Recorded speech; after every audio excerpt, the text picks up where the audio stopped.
Hi everyone, it's been a long time. This time's review video is of a new kind. Banggood has sent me this set of 80 Touch 5 markers to try and review, and I'm so excited to do that. The colors look so beautiful. So those markers have two sides. One side is round and the other is oblique. The first thing I've done was making a palette of these colors to see how they really look like on paper. So I arranged them in order according to their number and tried them. I also tried on the side some combinations for skin coloring, because that's the thing I get concerned about the most. All of these were good except those two. They were a fail, so ignore them. But in case you have those markers, feel free to take a screenshot of this for your reference. This is how the full palette looks like. One thing I noticed while doing this is that the set has two markers of the same color, number 56. I'm pretty sure that's a mistake, so it's extremely important to check all the colors before you start using them such that you can contact the company in case you got a problem. Now that that's done, I'll proceed to try the markers. I have prepared this drawing to color. It was actually a sketch I drew last year, and luckily the time to color it has come, finally. On a side paper, I tried the colors I'm planning to use. I always do that, even with Copic markers, to ensure that I don't ruin my drawing picking the wrong colors. I'll be using those colors at the bottom over here, and I'll write their codes for you. Those are the 10 markers I'll use to color my drawing. I did the line art using those liners: a 0.05 lavender Copic multiliner, a 0.03 warm gray Copic multiliner, a 0.05 sepia Copic multiliner, and a 0.03 black LePen liner. So let's start. I always like to start coloring with the skin, so here I'm starting with the color 131. I'll just fill the base color of the skin for now. When coloring with markers, I color in order and try to do it quickly so that I don't get hard edges between the different areas. Now using the same color, I'll try to add some shades. Now those shades won't be very obvious, but they'll still make a difference, because I'm adding layers of ink on top of each other, so they will surely add some depth. Those light shades help in blending darker shades later. Now using color 135, I'll add slightly darker shades on the areas I already shaded.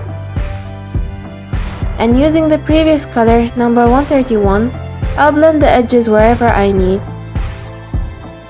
I'm basically just following the method I usually use with Copic markers. Now I'll add even darker shades with the color number 9, and again blend with the previous color, which is 135. So for the rest of the drawing, I'll apply the same methods of coloring that I usually follow with Copics. If you would like to know how I do it, please check my Copic coloring tutorials, which I will link down to in the description box.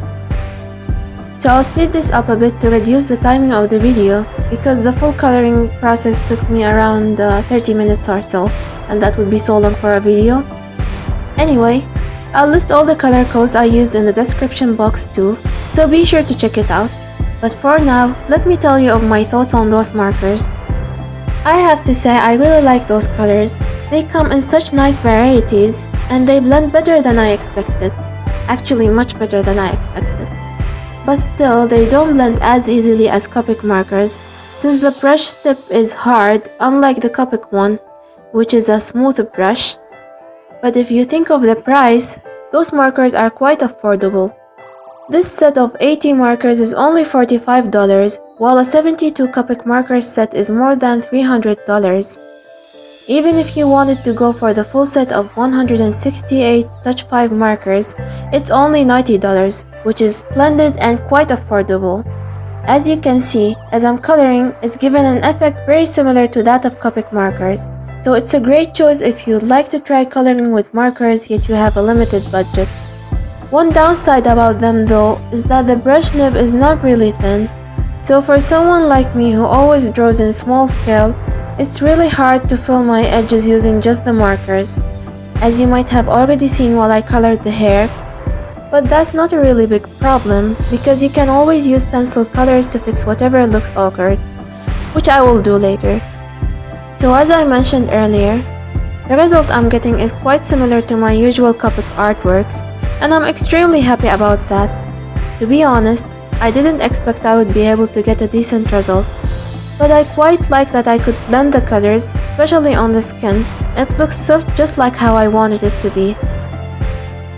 It's essential to mention that the kind of paper you color on is quite important. I'm using the same paper I use for Copics, which is Perfect Coloring Paper. Yep, that's the name. Please see the description box. I've typed down all the tools I used, including the paper. So to wrap up, if you're interested in trying those markers yet are hesitant about it, I'd say go for it. Those colors are lovely and you can blend them nicely.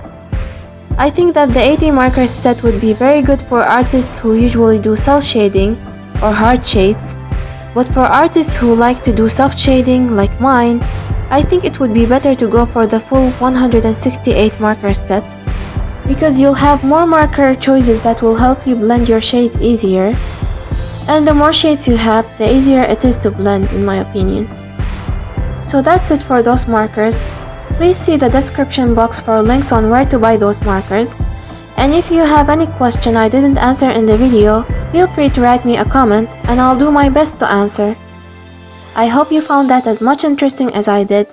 I look forward to do more kinds of reviews on various drawing related items. Thank you so much for watching.